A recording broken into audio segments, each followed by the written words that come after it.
So hello students. तो अब next video हमारा जो है, अब ये वाला वीडियो वो जो है हम डिटेल में करेंगे कि असेक्सुअल रिप्रोडक्शन के टाइप्स कैसे हैं, कैसे उसमें नया ऑर्गेनिज्म जो है वो प्रोड्यूस होता है। तो हमने देखा था पिछले वीडियो में कि असेक्सुअल रिप्रोडक्शन जो है वो 6 टाइप्स का है। फिजन है, बडिंग है, स्पोर फॉर्मेशन है, रीजनरेशन है, फ्रेगमेंटेशन है और वेजिटेटिव प्रोपागेशन है। तो सबसे पहले आता है फिजन। फिजन जो है वो सिंगल सेल्ड ऑर्गेनिजम्स में, जैसे प्रोटोजोआ है, बैक्टीरिया है, उसमें होता है। ठीक है। तो फिजन का मतलब क्या होता है? टूटना। तो इसमें क्या है, स्प्लिट होता है कि एक जो ऑर्गेनिज्म है जैसे प्रोटोजोआ है तो वो सिंगल सेल्ड है। सिंगल सेल्ड जो है वो डिवाइड करेगा और फिर जो है वो एक दो सेम प्रोटोजोआ को ये क्या करेगा, प्रोड्यूस कर देगा। तो इसलिए हम इसको फिजन बोलते हैं। ठीक है। तो फिजन जो है वो मोस्टली जो है वो यूनिसेलुलर ऑर्गेनिजम्स में होता है। एमीबा हो गया, पैरामीशियम, लीशमेनिया, ठीक है, और बैक्टीरियाज वगैरह में। तो फिजन जो है वो क्या करेगा, स्प्लिट कर देगा मेन जो ऑर्गेनिज्म है उसकी बॉडी को। तो फिजन भी आगे 2 टाइप्स का है, बाइनरी फिजन है और मल्टीपल फिजन है। तो प्रोडक्शन पर डिपेंड करता है कि हमारे पास जो प्रोडक्ट्स हैं वो कितने आ रहे हैं। बाइनरी मतलब 2। तो अगर हमारे पास 2 ऑर्गेनिजम्स बन रहे हैं रिजल्ट में तो वो बाइनरी फिजन है। अगर 2 या 2 से ज़्यादा बन रहे हैं तो मल्टीपल फिजन आ गया, मतलब कई सारे ऑर्गेनिजम्स प्रोड्यूस हो गए। तो अब सबसे पहले हम करते हैं बाइनरी फिजन। तो बाइनरी फिजन जो है वो सेक्सुअल रिप्रोडक्शन का ऐसा मोड है जिसमें सिंगल पेरेंट ऑर्गेनिज्म जो है वो 2 ऑर्गेनिजम्स में डिवाइड हो जाता है। मतलब कि पेरेंट ऑर्गेनिज्म जो है वो डिवाइड होकर 2 नए ऑर्गेनिज्म जो है वो प्रोड्यूस करता है। तो इस बाइनरी फिजन किस में है? अमीबा में है, पैरामीशियम में है, लिशमेनिया में है और बैक्टीरिया में है। तो एक्चुअल में होता क्या है, जैसे ये अमीबा सेल है, ठीक है। अमीबा सेल जब अपनी फुल ग्रोथ कर लेगा तब जो है इसकी बॉडी जो है वो बाइनरी फिजन के लिए कंप्लीट तैयार हो जाएगी। तो जैसे ही ये अपनी मैक्सिमम साइज़ में पहुंचता है, ग्रोथ इसकी मैक्सिमम हो जाती है, तब क्या होता है कि इसका न्यूक्लियस जो है वो धीरे धीरे 2 पार्ट्स में डिवाइड होना शुरू होता है। जैसे ये हल्का हल्का डिवाइड होना शुरू हो गया और यहाँ पर डिवाइड हो गया। और साथ के साथ साइटोप्लाज्म भी जो है वो क्या होना शुरू हो जाता है, साथ में डिवाइड होना शुरू हो जाता है न्यूक्लियस के साथ। और इसकी सेल वॉल भी जो है, सेल मेम्ब्रेन जो है वो भी हल्के हल्के डिवाइड होना शुरू हो जाती है। और आप देख सकते हैं कि यहाँ पर सेल वॉल जो है वो डिवाइड भी कर गई है, न्यूक्लियस जो है वो दोनों अलग हो गए हैं। और ये देखो सेल वॉल टोटली जो है वो डिवाइड कर गई और 2 नए अमीबा जो है वो हमारे पास बन गए। देखो सिंगल था, साइज़ का डिफरेंस होता गया है, धीरे धीरे धीरे धीरे याद रखना जब भी डायग्राम ड्रॉ करोगे ना। तो यहाँ पर 2 डॉटर न्यूक सेल्स जो है, डॉटर सेल्स का मतलब न्यू ऑर्गेनिजम्स, 2 नए और अमीबा प्रोड्यूस हो गए हैं। किससे? सिंगल पेरेंट अमीबा से। ठीक है। तो ये जो है वो बाइनरी फिजन हो गया कि सिंगल सेल्ड ऑर्गेनिजम्स में एक और पेरेंट से 2 नए ऑर्गेनिजम्स जो है वो प्रोड्यूस होते हैं। ठीक है। तो अब ये दोनों ऑर्गेनिज्म क्या करेंगे, दोनों अमीबा क्या करेंगे, ये भी अपना फूड लेकर अपनी मेटाबॉलिज्म करके फुल ग्रोथ करेंगे और आगे ये भी 2-2 में डिवाइड हो जाएंगे, मतलब 4 बन जाएंगे। फिर वो आगे डिवाइड होंगे, ऐसे करते करते नंबर इनका इंक्रीज होता जाता है और पुराने वाला ऑर्गेनिज्म जो है, पुराना अमीबा जो है वो टोटली ख़त्म हो जाएगा, उसकी एग्जिस्टेंस रहेगी नहीं, वो एक नया ऑर्गेनिज्म बन गया और 2 में डिवाइड हो गया। ठीक है। तो ऐसे ही पैरामीशियम में भी होता है। पैरामीशियम की बॉडी में सीलिया है ना, ये देखो हल्के हल्के से ये थ्रेड लाइक स्ट्रक्चर्स है। तो ये भी जो है बॉडी के साथ ही जो है वो रिप्रोडक्शन के टाइम पे जो है वो डिवाइड हो जाते हैं। ठीक है। ऐसे ही लिशमेनिया है, यूनिसेलुलर ऑर्गेनिज्म है जो प्रोटोजोआ है। ठीक है। तो ये एक पैरासाइट है, मतलब दूसरे की बॉडी पर जो है वो फीड करते हैं ये। तो इससे एक डिजीज़ होती है काला अज़र, मतलब कि ब्लैक फीवर। तो ये भी जो है लिशमेनिया जो है, इसकी बॉडी भी जो है वो एक, ये देखो ये है डायग्राम इसका। तो ये फ्लैजिला है, इसको मूवमेंट के लिए ये जो है हेल्प करता है। तो इस तरह से इसकी भी बॉडी जो है वो स्प्लिट कर जाती है 2 पार्ट्स में। तो यहाँ पर हम आप कैसे दे सकते हैं कि यहाँ पर इनकी कोई भी गंदे पानी का जो 2-4-5 बूंदे हैं ना, वो आप क्या करो कि स्लाइड पर डालकर उसको माइक्रोस्कोप के नीचे देखो, तो ऐसे अमीबा जो है ये आपको दिखाई दे रहा है। ठीक है। ये काफ़ी ज़्यादा इनके मॉडिफाइड किया हुआ स्ट्रक्चर है, मैग्नीफाई किया हुआ है कि 2 अमीबा जो है वो डिवाइड कर रहे हैं यहाँ पर, और यहाँ पर आप देख सकते हैं कि अमीबा जो है वो रिप्रोडक्शन कर रहा है। ऐसे ही पैरामीशियम भी जो है, ये रियल डायग्राम्स हैं जो आपको दिखाई दे रहे हैं ये, ठीक है। तो नेक्स्ट आपके पास आता है multiple fission. Multiple fission means क्या हुआ कि एक ऑर्गेनिज्म जो है वो कई पार्ट्स में कई ऑर्गेनिजम्स उसने प्रोड्यूस किए। तो मल्टीपल फिजन जो है वो कब होता है, जब अनफेवरेबल कंडीशंस हैं, मतलब उसके लिए जो है प्रॉपर क्लाइमेट नहीं है, प्रॉपर कंडीशंस नहीं है डेवलप होने की। तो क्या करता है, एक अपने वो सेल क्या करता है, अपने आसपास एक प्रोटेक्टिव लेयर जो है वो बना लेता है। ऐसे एक प्रोटेक्टिव लेयर बना लेता है अपने सेल अपने आसपास, और फिर वो सिंगल सेल्ड ऑर्गेनिज्म जो है वो उसी के अंदर जो है वो डिवाइड करता जाता है। ऐसे डिवाइड हो गया, और जैसे ही उसको फेवरेबल कंडीशंस मिलती हैं, वो लेयर क्या करता है, तोड़ देता है, और उसमें से कई सारे डॉटर सेल्स जो है वो निकल जाते हैं। तो ये किस में होता है, प्लाज्मोडियम में। प्लाज्मोडियम आप तो बोल सकते हैं जो मलेरियल पैरासाइट है ना, उससे, ठीक है। तो ये आप देख सकते हैं, ये आरबीसी है हमारा, उसकी जिस एक पेशेंट का है जिसको मलेरिया हुआ है। तो अगर उसकी आरबीसी हम देखेंगे तो आरबीसी के अंदर ये हमारे पास क्या है, प्लाज्मोडियम सेल्स हैं, ये डिवाइड हुए पड़े हैं। तो जब मॉस्किटो जो है उसको ऐसे पेशेंट के ब्लड को सक करेगा तो क्या होगा, ठीक है, उसकी बॉडी में गया, उसकी बॉडी में उसको फेवरेबल कंडीशंस मिल जाएंगी, और जैसे ही उस वहाँ पर जो है फिर ये इसके यानी कि स्पिट में जो है वो आ जाता है प्लाज्मोडियम, और जब ये हेल्दी पर्सन को काटेगा तो उसकी बॉडी में प्लाज्मोडियम फिक्स हो जाएगा, चला जाएगा, ट्रांसमिट हो जाएगा, ठीक है। ये तो जस्ट मैं वैसे समझा रही हूँ। तो आप देख सकते हैं कि मल्टीपल फिजन में क्या है, अनफेवरेबल कंडीशंस में एक सेल जो है वो कई पार्ट्स में डिवाइड कर जाता है, कई ऑर्गेनिजम्स में डिवाइड कर जाता है। जब उसको फेवरेबल कंडीशंस मिलती हैं तो उसकी वो सिस्ट जो है, वो प्रोटेक्टिव लेयर जो है वो टूट जाती है, और वो सारे के सारे ऑर्गेनिजम्स रिलीज़ हो जाते हैं। तो मलेरिया को जैसे मच्छरों के दूर भगाने के लिए हम क्या करते हैं, धुआं वगैरह करते हैं ना, तो इस तरह से जो है फिर हम मच्छरों को मार देते हैं। तो इस तरह से हम मलेरिया से बच सकते हैं। नेक्स्ट हमारे पास आता है बडिंग।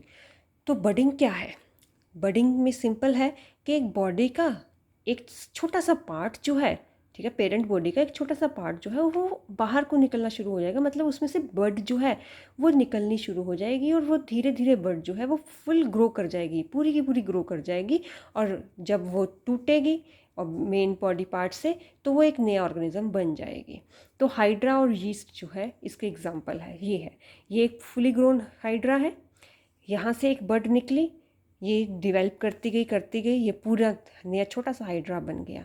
तो जब ये पूरा हाइड्रा डिवेल्प हो गया तो ये पेरेंट बॉडी से अलग हो जाएगा, और फिर यहाँ पर जो है ये अपना अलग ग्रो करेगा और ये अपना अलग ग्रो करेगा।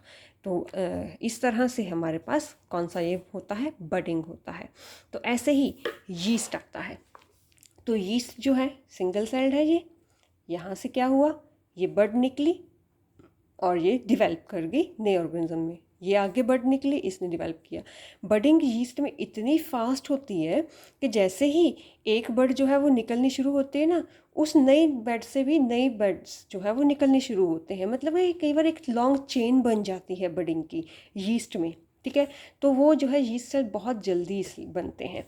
तो यीस्ट जो है वो हम कहाँ पर मेनली यूज़ करते हैं, जैसे किसी चीज़ को हमने फुलाना है ना, जिसमें फर्मेंटेशन करनी है, तो जैसे अब हम ब्रेड्स वगैरह बनाते हैं तो उसमें यीस्ट डालते हैं, वो डालते हैं ना, हम किसी भटूरे वगैरह बनाते हैं उसमें हम यीस्ट डालते हैं, केक वगैरह बनाते हैं, तो ये फुलावर देता है एक तरह से ना, उस किसी भी चीज़ को फ्लफीनेस ही देता है, ठीक है। तो इन एग्जांपल ये हमें जो है ना, ये हमें केमिस्ट की शॉप पर यीस्ट पाउडर मिल जाता है, या फिर हमें हलवाई की दुकान पर, क्योंकि हलवाई जो है वो इसका बहुत यूज़ करते हैं। तो हम जो है यहाँ पर आपने अगर यीस्ट को देखना है तो कहते हैं कि पानी में 10 ग्राम्स जो है शुगर सोल्यूशन लो, उसमें 5 ग्राम्स जो है यीस्ट पाउडर डालो, ठीक है। और फिर उसकी थोड़ी सी ड्रॉप्स जो है उसको थोड़ी ना इनकी उस पर रख दो, जो मिक्सचर है ये थोड़ी इनकी गर्म प्लेस पर रख दो। तो उसके बाद फिर जो है वो हम उसको जब हम देखेंगे ना प्रॉपर, हम इस शुगर सोल्यूशन की 2-4 ड्रॉप्स को अगर हम डालेंगे उसके माइक्रोस्कोप में देखेंगे तो हमें यहाँ वहाँ पर ऐसे यीस्ट जो है वो दिखाई देगा। +1 2 में आपको स्लाइड्स हैं, ठीक है। तो आप वहाँ पर देखोगे कि कैसे स्लाइड्स में कैसे डिफरेंट स्टेजेस में हमें जो है वो कई डिफरेंट ऑर्गेनिजम्स जो है वो देखने को मिलेंगे, ठीक है। तो इस तरह से हमारे पास जो है वो यीस्ट जो है बडिंग के थ्रू जो है वो रिप्रोडक्शन करता है। तो ऐसे स्पॉन्ज आते हैं, कॉरल्स आते हैं। तो इसमें क्या है कि बर्ड्स जो हैं वो बॉडी के साथ ही, पेरेंट बॉडी के साथ ही अटैच रहते हैं और वो एक कॉलोनी, पूरा एरिया जो है वो उसी का बन जाता है। तो उसको स्पॉन्ज और कॉरल जो है वो बन जाते हैं। तो अब एक वर्ड आएगा आपको, स्पोर्स। स्पोर्स क्या है? असेक्सुअल रिप्रोडक्टिव बॉडीज़ हैं जो कि कवर्ड होती हैं हार्ड प्रोटेक्टिव लेयर के साथ। और फिर जो है जब वो जैसे ही फेवरेबल कंडीशंस आती हैं तो वो जो है स्पोर्स जो है वो बीज की तरह काम करते हैं, तो प्लांट उसमें से निकल जाता है, ठीक है। तो ये प्रोटेक्टिव लेयर का करता है उसको अनफेवरेबल कंडीशन से, मतलब भी बहुत ज़्यादा गर्मी है, अगर उसको खाना नहीं मिल रहा है, पानी नहीं मिल रहा है, ठीक है, तो ऐसी कंडीशंस में उसको बचाता है। तो अगला हमारे पास जो टाइप आता है वो स्पोर फॉर्मेशन का ही आता है। तो स्पोर फॉर्मेशन जो है वो क्या है कि स्पोर फॉर्मेशन में प्लांट बॉडी जो है वो कई सारे माइक्रोस्कोपिक रिप्रोडक्टिव यूनिट्स जो है वो बनाते हैं, जिसको हम स्पोर्स बोल देते हैं। स्पोर्स एक तरह के बीज हैं, वो आगे जाके हम पढ़ेंगे कि सीड्स और स्पोर्स में क्या डिफरेंस है। मतलब कि सिंपल प्लांट बॉडी है ना, कि सिंपल जिसकी बॉडी है, बड़े बड़े प्लांट्स नहीं, सिंपल बॉडीज़ वाले प्लांट्स जो हैं जैसे फंजाई वगैरह है, ठीक है, तो उसमें स्पोर्स बनते हैं। स्पोर्स भी जो है वो माइक्रोस्कोपिक रिप्रोडक्टिव बॉडीज़ हैं।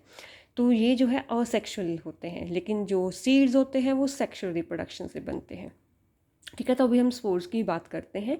तो स्पोर्स जो है वो स्पोर केस में जो है वो बंद होते हैं। जैसे उसको फेवरेबल कंडीशंस मिलती हैं तो वो स्पोर केस, वो प्रोटेक्टिव लेयर जो है वो क्या होता है, बर्स्ट कर जाती है, टूट जाती है, और वो स्पोर्स जो है वो हवा में आ जाते हैं। और इस तरह से फिर जहाँ पर उसको फूड या यानी कि सॉइल कुछ भी चीज़ मिलती है, मॉइस्चर मिलता है, और ठीक है, और वहाँ पर फेवरेबल कंडीशंस होती हैं, तो वो जो है उस पर जर्मिनेट करना शुरू कर देते हैं और एक नया प्लांट बॉडी बना देते हैं। तो इसमें फंजाई मतलब राइजोपस हो गया, म्यूकर हो गया, जिसको हम बोलते हैं ना वो उर्ली बोलते हैं, जैसे ब्रेड के ऊपर ब्रेड मोल्ड वगैरह आ जाते हैं वो सारे, ठीक है। तो बैक्टीरिया आ गए, तो जिन फर्न्स आ गए, मोसिस आ गए, इनमें स्पोर फॉर्मेशन के थ्रू जो है वो हमारे रिप्रोडक्शन होती है। तो ब्रेड मोल्ड, जिसे ब्रेड उल्ली बोल देते हैं ना, ब्रेड पर उल्ली से लगी होती है, तो वो जो है साइंटिफिक नेम उसका राइजोपस है। तो राइजोपस का ये डायग्राम दिया हुआ है। अगर हम वो उस उर्ली लगी ब्रेड को हम जो है वो डालेंगे, देखेंगे ना माइक्रोस्कोप में, तो हमें वहाँ पर ऐसे स्ट्रक्चर दिखेंगे। तो ये जो ब्रेड मोल्ड जैसे इनकी, अगर हम उसको हवा में ऐसे ही रख दें ना, बिना ढके हुए रख दें, और उसको हल्का सा पानी उसको मिल जाए, तो वहाँ पर हम देखेंगे कि वहाँ पर ऐसी स्ट्रक्चर जो है वो हमें मिलेगा। तो ये स्पोरेंजिया है। स्पोरेंजियम मतलब ये स्पोर केस है, स्पोर के बीच में ये स्पोर्स बंद हैं, ठीक है। और जैसे ही ये टूटा, ये हवा के साथ क्या होगा, ये स्पोर्स इसके अंदर जो है वो हवा के साथ दूर दूर तक चले जाएंगे, और जहाँ भी उनको फेवरेबल कंडीशंस मिलेगी वहाँ पर उगना शुरू कर देंगे। ये देखो, ये ब्रेड मोल्ड है, ठीक है ना, इसके ऊपर ब्रेड के ऊपर उंगली लगी हुई है। ये हम माइक्रोस्कोप के नीचे हम देखेंगे तो हमें ऐसे दिखेगा। ऐसी पेंसिलियम है, फंगस है, ये भी ऐसे ही दिखेगा, ठीक है। पेंसिलियम के तो इंजेक्शंस और टैबलेट्स वगैरह भी हमारे पास जो है वो आती हैं, ठीक है। नेक्स्ट हमारे पास आता है रीजनरेशन। तो रीजनरेशन में क्या है कि जनरली क्या होता है, बॉडी का पार्ट जो है वो कट जाता है, तो वो कटा हुआ पार्ट जो है वो पूरा ऑर्गेनिज्म बनाने में हेल्प करता है। तो रीजनरेशन में क्या है कि कटे हुए पार्ट से एक पूरा ऑर्गेनिज्म जो है वो बन जाता है। तो ये सिंपल एनिमल जैसे हाइड्रा है, प्लेनेरिया है, उनमें रीजनरेशन होता है, ठीक है।